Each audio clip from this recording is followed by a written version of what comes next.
Hello बच्चों, आप सबका स्वागत है। आज का हमारा टॉपिक है आत्मनिर्भर भारत, जैव विविधता और कृषि समृद्धि के माध्यम से नए भारत का निर्माण करना। बच्चों, ये ऑनलाइन ऐसे कंपटीशन जो 15 अगस्त के दिन किया जा रहा है उसी का एक पार्ट है। इसमें सबसे पहले आप संकेत बिंदु देख लीजिए। प्रस्तावना, कृषि क्या है, जैव विविधता किसे कहते हैं, जैव विविधता और कृषि का महत्व, जैव विविधता के माध्यम से नए भारत का निर्माण करना, कृषि समृद्धि के माध्यम से नए भारत का निर्माण करना, जैव विविधता और कृषि भूमि में कमी, और अंतिम संकेत बिंदु है उपसंहार। सबसे पहले है प्रस्तावना। भारत को आत्मनिर्भर बनाने का सपना हर भारतीय के दिल में पल रहा है, इसीलिए ऐसे क्षेत्रों की तलाश की जा रही है जहां पर इस सपने के साकार होने की भरपूर संभावनाएं हैं। कृषि और जैव विविधता के क्षेत्र से आत्मनिर्भर भारत के सपने को साकार किया जा सकता है, क्योंकि भारत की लगभग 70% जनसंख्या आज भी कृषि से संबंधित अलग अलग कार्यों से जुड़कर अपना जीवन यापन कर रही है। वहीं जैव विविधता के मामले में भारत एक संपन्न राष्ट्र है। भारत के पास इन जैव विविधता वाले क्षेत्रों में रहने वाले पेड़ पौधे और जीव जंतु के बारे में अच्छी खासी जानकारी है, जो हमारे पूर्वजों की देन है। वैसे भी भारत आयुर्वेद का ज्ञाता माना जाता है। अगला पॉइंट है कृषि क्या है। फसलों को उगाने की प्रक्रिया को हम साधारण भाषा में कृषि कहते हैं, यानी दूसरे शब्दों में कहें तो भूमि और प्राकृतिक संसाधनों का उपयोग कर फसलों में जैसे फल, फूल, अनाज, इनका उत्पादन करने की प्रक्रिया को हम कृषि कहते हैं। कृषि करने का मुख्य उद्देश्य क्या है? इंसान की प्राथमिक जरूरतों को पूर्ण करना।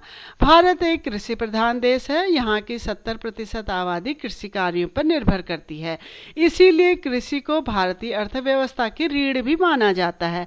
भारत में कृषि प्राचीन सिंधु घाटी सभ्यता के समय से ही की जाती रही है, लेकिन स्वतंत्रता प्राप्ति के वक्त भारत में कृषि की हालत बहुत अच्छी नहीं थी।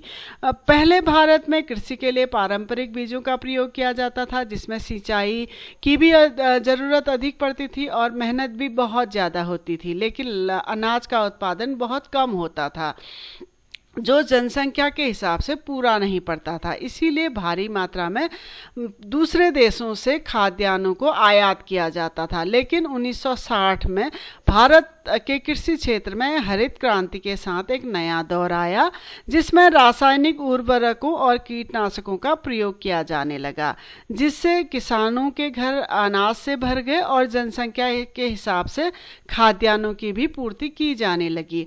अब अगला संकेत बिंदु है जैव विविधता किसे कहते हैं। धरती में पाया जाने वाला हर जीव जंतु, पेड़ पौधा, कीड़े मकोड़े, परिंदे आदि हमारे पर्यावरण व हमारी प्रकृति के संतुलन को बनाने में एक अहम भूमिका निभाते हैं। इस पृथ्वी के अलग अलग भौगोलिक भूभाग में अलग अलग तरह के जीव जंतु पाए जाते हैं।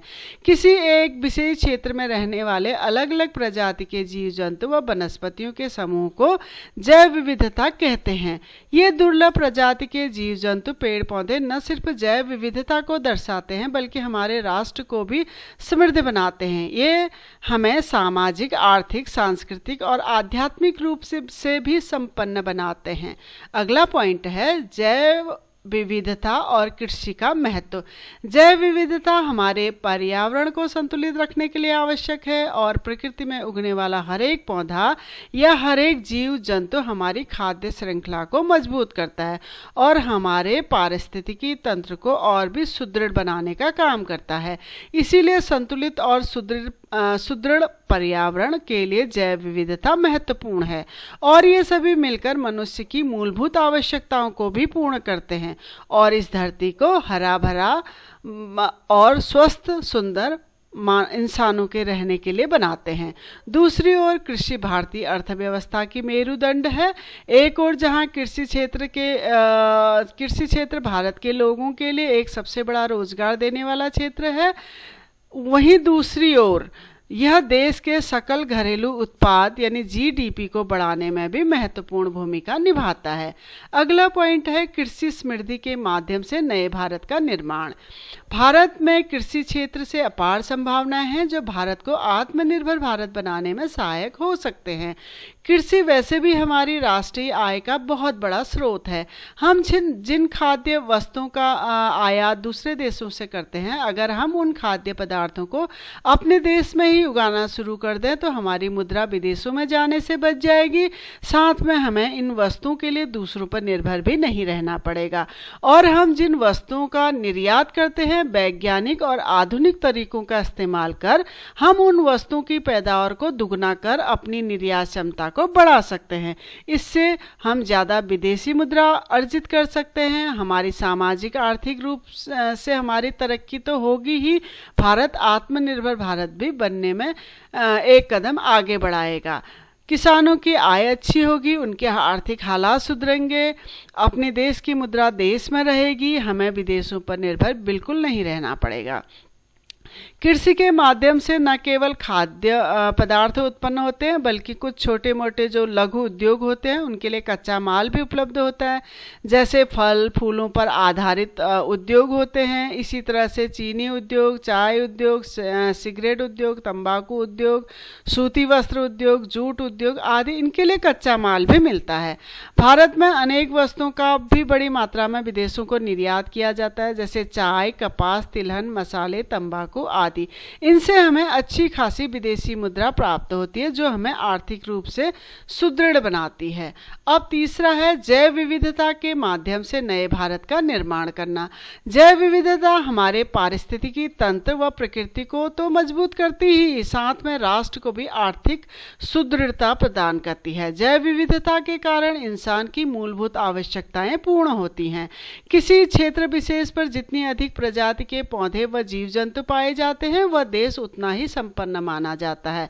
भारत प्राचीन काल से ही आयुर्वेद का ज्ञाता रहा है, इसीलिए दुनिया में उगने वाले हर पौधे को हमारे देश में महत्वपूर्ण माना जाता है।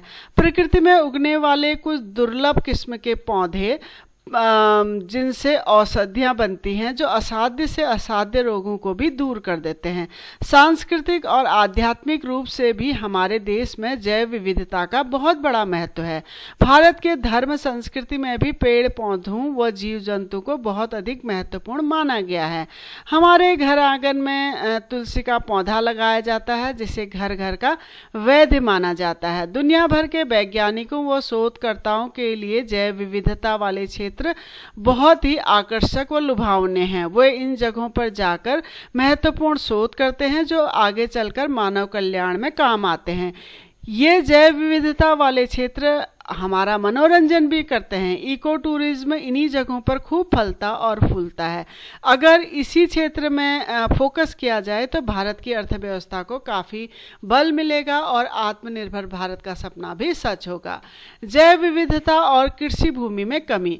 विगत कुछ वर्षों से इंसान ने विकास के नाम पर जो नुकसान पर्यावरण और प्रकृति को पहुंचाया है, उसका परिणाम अब सामने आने लगा है।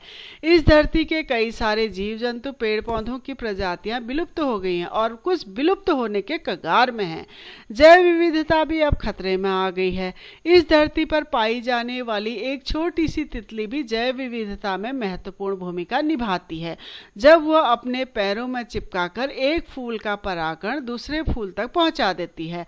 प्रदूषण, उद्योग धंधे, कल कारखानों से निकलने वाला विषैला धुआं, प्लास्टिक आदि ने इन जीव जंतुओं और पेड़ पौधों के जीवन चक्र पर बहुत बड़ा असर डाला है। ऊपर से हमने इनके प्राकृतिक आवास भी छीन लिए हैं।